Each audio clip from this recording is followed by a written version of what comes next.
Hey everybody, welcome back to the channel. In this video, I want to announce the winners of my 1,000 subscriber giveaway, and I want to cover some of the material that I will be reading in this upcoming week. So stay tuned till the end of the video and I'll be announcing the 3 giveaway winners who will be winning a copy of the book Richer, Wiser, Happier by William Green. But first I want to cover some of the reading material that I hope to be going through in this upcoming week. I probably say this a lot and sound like a broken record, but as investors, reading is really the #1 thing that we do. There's a huge benefit of having this YouTube channel because it really gets me motivated and thinking about new investment ideas and constantly looking for new investment opportunities. So my goal with videos like these are to sort of hold me accountable that I'm actually going to be putting in the work reading new material and trying to expand not only my circle of competence, but just my general understanding of the world around me. I'll be covering a book, a write-up, some investment letters and transcripts, and things of that nature. So if you do enjoy this video, please let me know in the comments below if you want me to keep up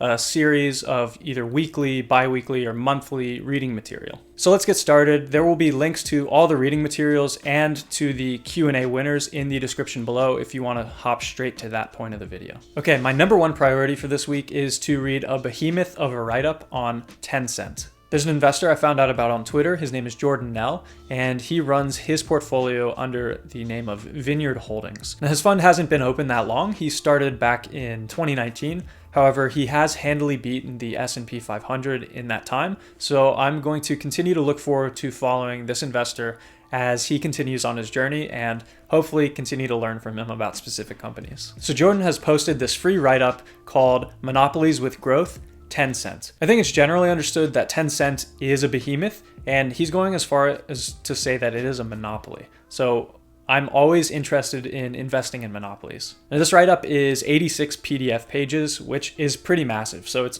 almost a mini book in itself.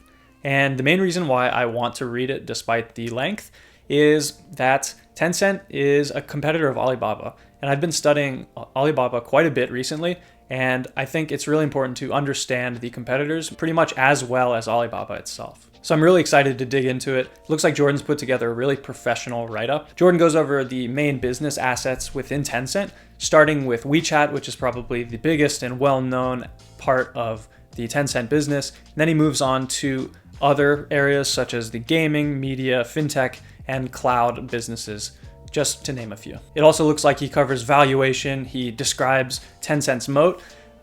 Really, it looks like Jordan has done all of the thinking for us, and those are the best types of write-ups. So I'm really looking forward to digging into this one. And who knows, with the recent drop in price of Tencent, maybe this will start me on my way to actually wanting to invest in Tencent itself. And while I think this article will occupy a lot of my free time this week, I do have other resources that I'm hoping to get through. So let's dig into those too. Next up on my priority list is to read another of Nick Sleep's letters to investors for his Nomad Partnerships. If you aren't familiar, Nick Sleep has had a huge influence on the way that Monesh Pabrai is investing into the future. He's really into long-term compounders that you just sit on your hands and let the companies grow and do the work for you. No more 50-cent dollar bills or anything like that. And so far, the way that these letters have been presented is there's usually a interim or mid-year letter for investors where he'll either describe companies or mistakes that he's made or just general goings-on in the economy or fund information. And then there's an annual letter where, frankly, he pretty much covers the same thing. He covers his results, companies. He's very transparent. That's one of the most remarkable things that I've learned about Nick Sleep's letters so far. I'm almost finished with the 2004 annual letter, and by the end of this week, I'd like to be finished with the 2005. I'm actually going to be doing a video series covering Nick Sleep's annual letters, so stay tuned for that because you can really learn a ton about Nick Sleep's investing approach and his evolution as an investor from reading these letters. Honestly, for me, it's best to take these letters 1 week at a time. There's probably 250 pages worth of annual reports for Nick Sleep's partnership. So it's going to take a while to get through them, and they're packed so densely with information that I really want to take my time to understand everything that I can learn from him. I mean, it's completely transformed the way that Monesh Pabrai invests, so they're clearly impressive. And finally, I want to talk about a book that I recently picked up. I live pretty close to a retail Amazon bookstore, which, you know, everything comes full circle. Amazon starts off selling only books online, and they're breaking ground with that. And now they've opened up nationwide tons of retail stores selling books. What a world we live in, right? I picked up this book called Invent in Wander, which is a collection of the writings of Jeff Bezos. So it is pretty funny that I picked this book up at an Amazon store, but it was actually deeply on sale. And I think this was intentional, but with a Prime membership, this book was only $3. Now the information is out there and it's totally free. You can definitely read all of Amazon's annual reports and ingest Jeff Bezos' information that way. However, I do like the idea of having themed sections where I can learn specific lessons and tidbits that are curated by the author. So in honor of Jeff Bezos finally stepping down as the CEO of Amazon, I think it's time that I invest some time into reading his wonderful wisdom and insights. The book is split into two parts. The first part is the shareholder letters, and then the second part is lessons that he can teach us about life and work. So the second part is actually a collection of various information that might not actually be in his annual letters. So again, the information might be free and might be out there, but it's curated and packaged all up nicely into this volume. Jeff Bezos is probably one of the greatest businessmen and capital allocators that humanity has ever seen. So it would be really foolish to pass up any of his words of wisdom. I really think every investor should study Jeff Bezos pretty deeply. I'm really looking forward to digging into this book. Bezos has a few core principles for thinking about businesses. The first one being that it's always day one, and the next one is that it's always about the long term. And I think those two core principles really go hand in hand. So I'm looking forward to seeing what this book can teach me about those two principles. I think it's going to be really important to study Jeff Bezos as investors because of the way that he communicates with his shareholders is legendary.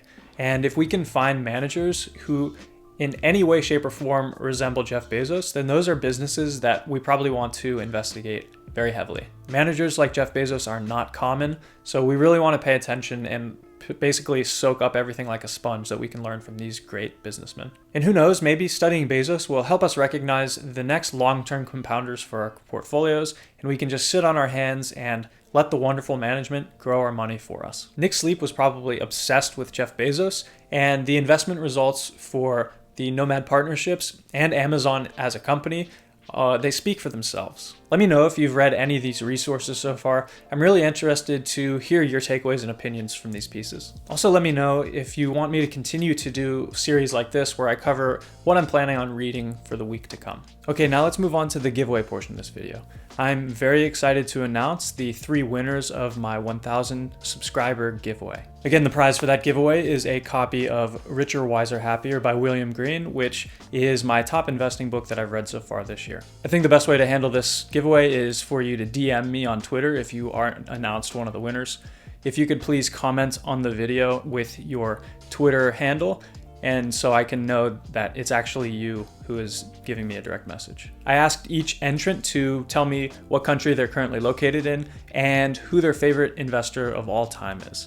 So first up, we have Adrian Chagas. Adrian is currently located in the UAE, and he says that Munger and Buffett are his favorite investors of all time. Adrian was kind enough to leave a Q&A question here for an upcoming Q&A video that I'd like to do, and he wants to know what my biggest investment regret is to this date. Congratulations, Adrian, and thanks for the question. Next up, we have Rahul Nath, who is currently located in India. Now, he obviously has many investment heroes, which, this question is not an easy one to answer, but he does say that Li Lu is his favorite investor. He also mentions Buffett, Munger, and Walter Schloss, and Monish Pabrai. And finally, we have Tyoper, who lives in Australia, and he says his favorite investors are Nick Sleep, Charlie Munger, and Monish Pabrai. And again, as a reminder, please comment below with your Twitter handle, and also send me a DM on Twitter, and we'll get all the logistics settled for you receiving your copy of Richer, Wiser, Happier. And please do not put any personal identifying information in the YouTube comments, please. Thanks to everyone who entered the giveaway. I really appreciated hearing all of your favorite investors of all time. We heard Charlie Munger, Warren Buffett, and Monish Pabrai probably topping the list. And of course, those are probably 3 of my favorite investors as well. So thanks for sharing that information. And this certainly will not be the last giveaway. I hope there will be many more milestones that we can celebrate. So please look forward to any future giveaways where you might have an opportunity to win a copy of this book or perhaps something else in the future, as a way for me to say thank you so much for watching my videos and subscribing to my channel. Thank you everybody so much for your time watching this video. I hope you might have picked up one or two resources that you want to look into in the future from this video. If you enjoyed this, please like the video and subscribe to the channel. It really means a lot to me. And thank you all again so much, and I will see you in the next video.